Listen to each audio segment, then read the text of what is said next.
प्यारे बच्चों, Rishikul online school में आपका स्वागत है। आज हम हमारी हिंदी की पाठ्य पुस्तक का पाठ 13 एक रोमांचक यात्रा का भाग 2 पढ़ेंगे। हमने पहले भाग में पढ़ा कि बच्चे काल्पनिक दुनिया में पहुंच गए। वहां जाकर उन्होंने क्या क्या देखा, आइए पढ़ते हैं। यह दक्षिणी ध्रुव प्रदेश है।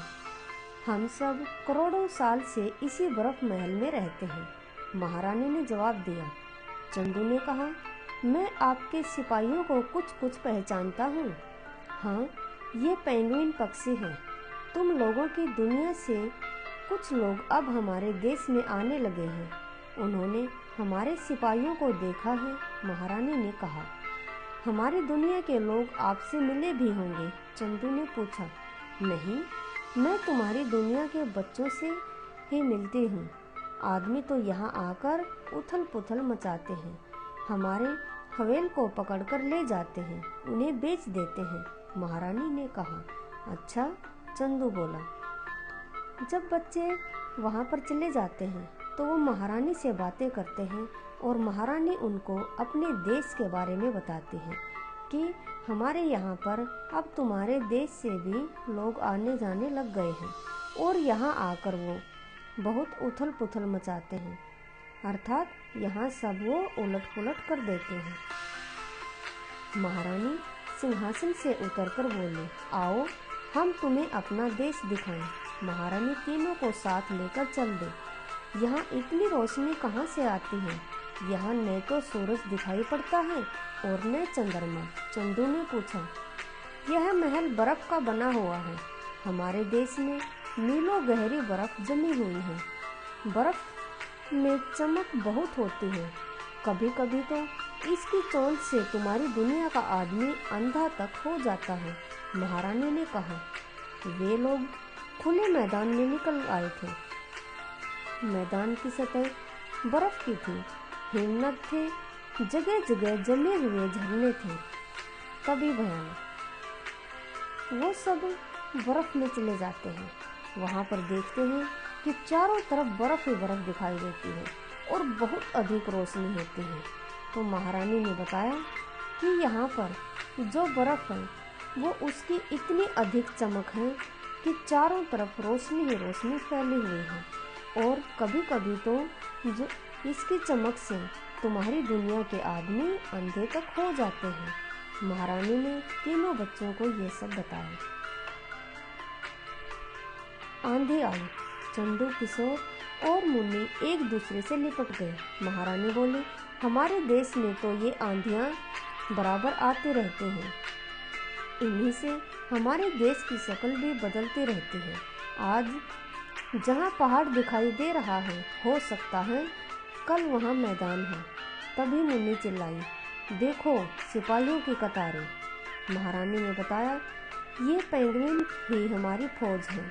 हमारे देश में इनके अलावा सील जानवर भी होता है और हवेल भी। पेड़ पौधे हमारे यहाँ नहीं हैं। हाँ, काई अवश्य होती है। यहाँ सूरज नहीं दिखाई देता, किशोर ने पूछा।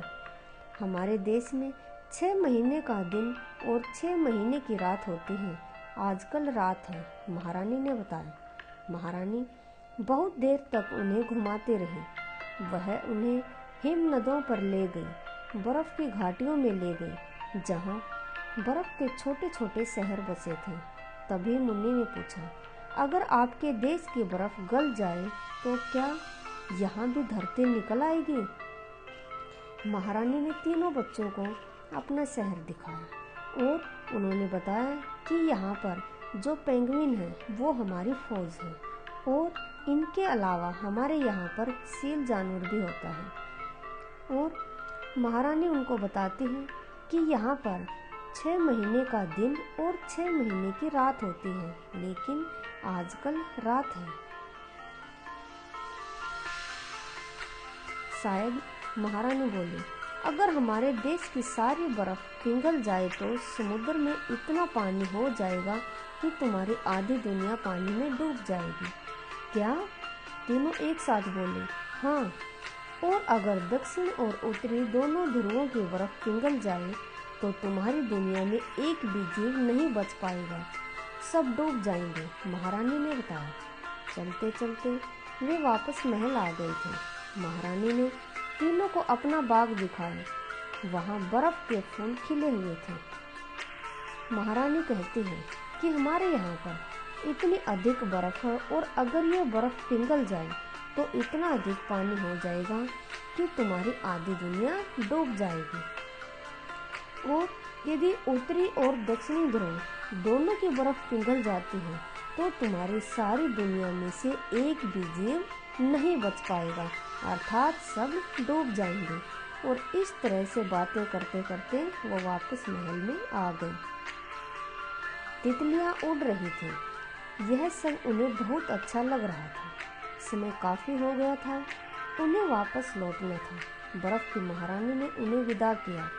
उनके सिपाही पेंगुइन बच्चों को सीमा तक छोड़ गए। दक्षिणी ध्रुव प्रदेश से लौटकर वे बड़े खुश हुए। इस रोमांचक यात्रा को वे कभी नहीं भूल सकेंगे। बच्चे वहां से वापस आ गए थे, लेकिन जिस रोमांचक यात्रा पर वो गए थे, जिस काल्पनिक यात्रा की उन्होंने वो वहां पर गए थे, उसको वो कभी भी नहीं भूल पाएंगे। धन्यवाद।